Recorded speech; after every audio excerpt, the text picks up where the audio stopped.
ಕರ್ನಾಟಕದಲ್ಲಿ ಒಂದು ಸೆಲೆಬ್ರಿಟಿ ಆಗಿರ್ಬೋದು ಅಥವಾ ಯಾರಿಗೋ ಬೇಕಾಗಿರುವಂತಹ ವ್ಯಕ್ತಿಗಳಾಗಿರ್ಬೋದು ಒಂದು ತಪ್ಪನ್ನ ಮಾಡಿದ್ರೆ ಆ ತಪ್ಪಿಗೆ ಅವರಿಗೆ ಶಿಕ್ಷೆ ಕೊಟ್ಟು ಆ ಕುಟುಂಬಕ್ಕೆ ಒಂದು ನ್ಯಾಯ ಕೊಡಿಸುವಂತಹ ಜವಾಬ್ದಾರಿ ಕೋರ್ಟಿಗಿರುತ್ತೆ, ಸರ್ಕಾರಕ್ಕೆ ಇರುತ್ತೆ. ಅದ್ರಲ್ಲಿ ಕೆಲ ಜನ ಮಾತಾಡೋದೇನಂತ ಹೇಳಿದ್ರೆ, ಇವತ್ತು ರೇಣುಕಾ ಸ್ವಾಮಿಗೆ ಒಂದು ಸರ್ಕಾರಿ ಕೆಲಸ ಕೊಡ್ಬೇಕು ಅಂತ ಹೇಳಿ ಎಲ್ರು ಮಾತಾಡ್ತಿದ್ರ.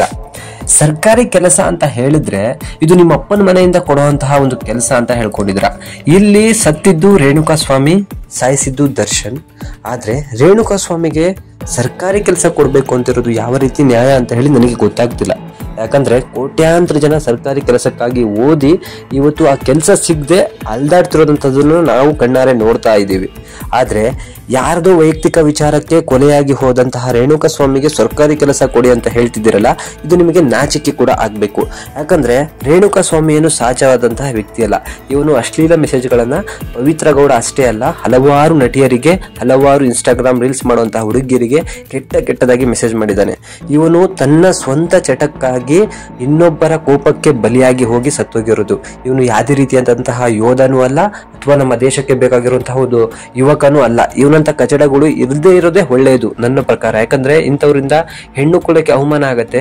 ಗರ್ಭಿಣಿಯಾಗಿರುವಂತಹ ಒಂದು ಹೆಂಡತಿ ಇದ್ರೂ ಕೂಡ ಬೇರೆ ಒಂದು ಹೆಣ್ಣಿನ ಮೇಲೆ ಕೆಟ್ಟದ ರೀತಿಯಲ್ಲಿ ಮಾತನಾಡೋದು, ಕೆಟ್ಟ ರೀತಿಯಲ್ಲಿ ನೋಡೋದು, ಅಶ್ಲೀಲ ಮೆಸೇಜ್ಗಳನ್ನ ಮಾಡುವಂತಹ ವ್ಯಕ್ತಿಗೆ ಕೊಲೆ ಆಗಿ ಹೋಗ್ಬಿಟ್ಟಿದ್ದಾನೆ. ಇವಾಗ ಅವನಿಗೆ ಸರ್ಕಾರಿ ಕೆಲಸ ಕೊಟ್ಟು ಅವನಿಗೆ ನಾವು ನೋಡ್ಕೊಂತ ಹೋದ್ರೆ ಈ ತರಹದ ಹಲವಾರು ಜನ ಹುಟ್ಕೋತಾರೆ. ಯಾಕಂದ್ರೆ ಇವನು ಈ ತರ ಕೆಟ್ಟದಾಗ ಮಾಡಿದ್ರು ಕೂಡ ಇವನಿಗೆ ಈಗ ಸರ್ಕಾರಿ ಕೆಲಸ ಸಿಕ್ತು, ಅವರ ಮನೆಯವರು ಸೆಟ್ಲ್ ಆಗ್ತಾ ಇದ್ದಾರೆ ಅಂತ ಹೇಳಿ ಮತ್ತೆ ಅಷ್ಟು ಜನಕ್ಕೆ ನೀವು ಪ್ರೋತ್ಸಾಹ ಕೊಟ್ಟಂಗಾಯ್ತು. ಏನಕ್ಕೆ? ಅಷ್ಟು ಮೆಸೇಜ್ ಕಳ್ಸಕ್ಕೆ ಅಥವಾ ಬೇರೆ ರೀತಿಯಾದಂತಹ ಒಂದು ಪ್ರೋತ್ಸಾಹ ಸಿಕ್ಕಂಗಾಗತ್ತೆ. ಇಂಥವ್ರಿಗೆ ಏನ್ ಮಾಡ್ಬೇಕು ಅದನ್ನ ಮಾತ್ರ ಮಾಡ್ಬೇಕು. ಇದು ವೈಯಕ್ತಿಕವಾಗಿ ನೀವು ತಗೊಂಡು ಹೋಗ್ಬಿಡ್ರಿ.